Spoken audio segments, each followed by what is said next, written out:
매일 성경과 함께하는 오늘의 큐티 시간입니다.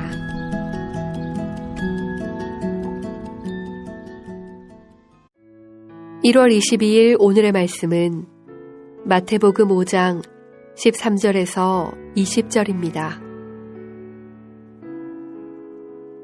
너희는 세상의 소금이니 소금이 만일 그 맛을 잃으면 무엇으로 짜게 하리요? 후에는 아무 쓸데없어 다만 밖에 버려져 사람에게 밟힐 뿐이니라. 너희는 세상의 빛이라. 산 위에 있는 동네가 숨겨지지 못할 것이요. 사람이 등불을 켜서 말 아래에 두지 아니하고 등경 위에 두나니 이러므로 집안 모든 사람에게 비치느니라. 이같이 너희 빛이 사람 앞에 비치게 하여 그들로 너희 착한 행실을 보고 하늘에 계신 너희 아버지께 영광을 돌리게 하라. 내가 율법이나 선지자를 폐하러 온 줄로 생각하지 말라. 폐하러 온 것이 아니요 완전하게 하려 함이라. 진실로 너희에게 이르노니 천지가 없어지기 전에는 율법의 1.1획도 결코 없어지지 아니하고 다 이루리라. 그러므로 누구든지 이 계명 중에 지극히 작은 것 하나라도 버리고 또 그같이 사람을 가르치는 자는 천국에서 지극히 작다 일컬음을 받을 것이요. 누구든지 이를 행하며 가르치는 자는 천국에서 크다 일컬음을 받으리라. 내가 너희에게 이르노니 너희 의가 서기관과 바리새인보다 더 낫지 못하면 결코 천국에 들어가지 못하리라.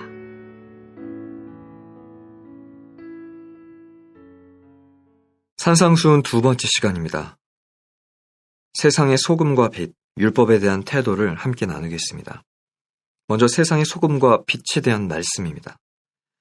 본문에서 예수님을 따르는 자들은 이미 세상의 소금이며 빛입니다. 예수님은 제자와 무리에게 소금과 빛이 되라고 하지 않으셨고 이미 그들이 그런 존재라고 말씀하셨습니다. 소금의 가치는 짠맛을 내는 것이며 빛의 존재 가치는 밝히는 것입니다. 산 위에 있는 동네가 빛 때문에 존재를 숨길 수 없고 등경 위에 놓인 등불이 집안 곳곳을 밝힙니다. 이렇게 빛을 비추듯 세상에서 착한 행실을 나타내면 하늘에 계신 아버지께서 영광을 받으십니다. 본문을 통해 알 수 있는 소금과 빛의 공통점과 차이점은 무엇일까요? 소금과 빛은 세상을 이롭게 하는데 소금은 사라짐으로써, 빛은 나타남으로써 그 가치를 증명합니다. 소금은 짠맛을 내고 음식이 부패되는 것을 방지합니다.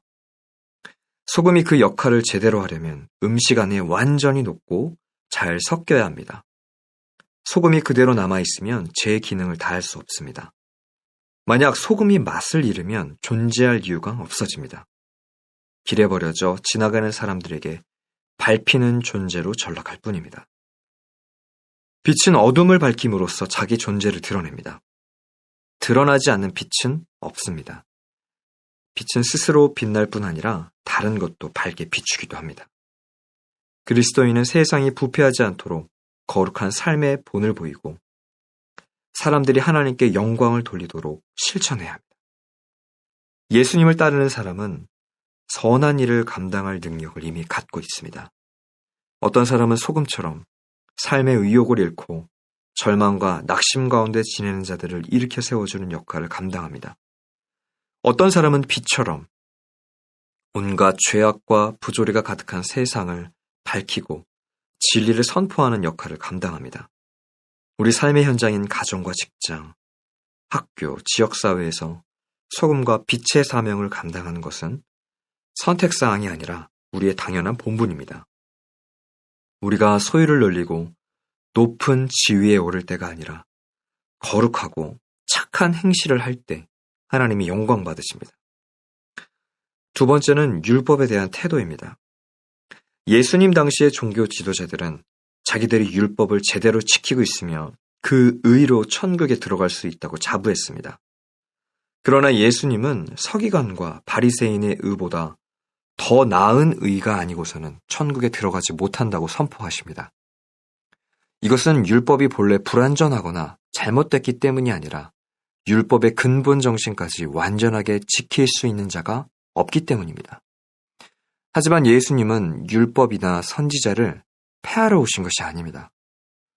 율법은 없어져야 할 것이 아니라 완성되어야 할 것입니다.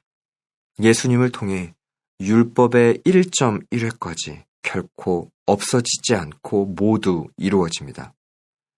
율법은 하나님이 주신 것이므로 아무리 사소해 보이는 것이라도 결코 소홀히 여겨서는 안 됩니다. 지극히 작은 율법까지 소중히 여기며 행하는 자는 천국에서 크다 일컬음을 받을 것입니다.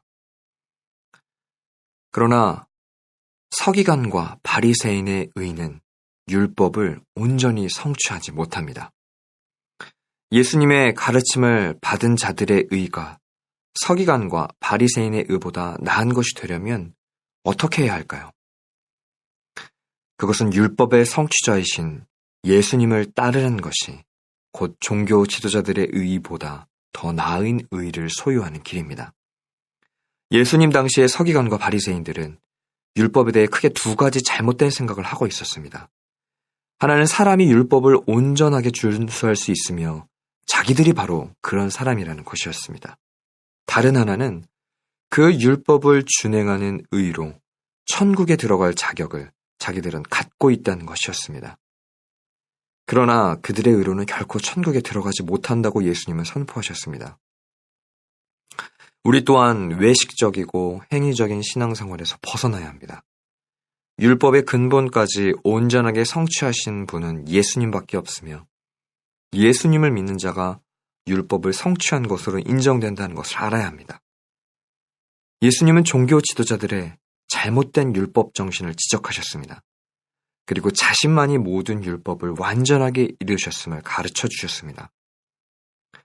오직 예수님만이 율법의 본래 의미를 모두 알고 계시며 모든 율법을 지킬 수 있는 분입니다.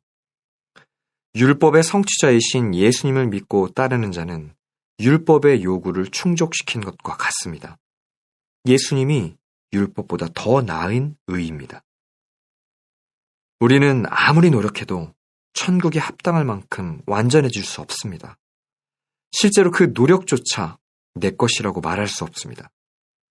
내가 어떤 착한 일을 하든 그것은 내 공로가 아닙니다. 하지만 예언의 성취로 예수님은 마침내 율법의 마침표가 되셨습니다. 오늘날에도 어떤 사람들은 본인의 양심을 예수님의 십자가 공로보다 더 강하게 붙듭니다. 그리스도인이라 하면서도 자신의 선행과 공로가 불의한 것은 아니지만 그것은 천국에 들어갈 수 있다고 생각하는 사람들이 있습니다. 선행과 공로가 불의한 것은 아니지만 그것은 천국에 들어갈 수 있는 완전한 의가 되지 못한다는 것을 알아야 합니다. 예수님만이 더 나은 의가 되십니다. 오늘 하루도 예수님을 붙들고 주님과 승리하는 하루 되십시오. 기도하겠습니다. 주님은 우리를 이 땅의 소금과 빛으로 부르셨습니다. 맛을 내고 비추는 자로 살아내어 하나님께 영광을 돌리게 하여 주시옵소서. 우리의 모든 자랑은 감추어 주시고 오직 예수님을 믿는 것이 온전한 의가 되게 하여 주시옵소서. 살아계신 예수님의 이름으로 기도합니다. 아멘.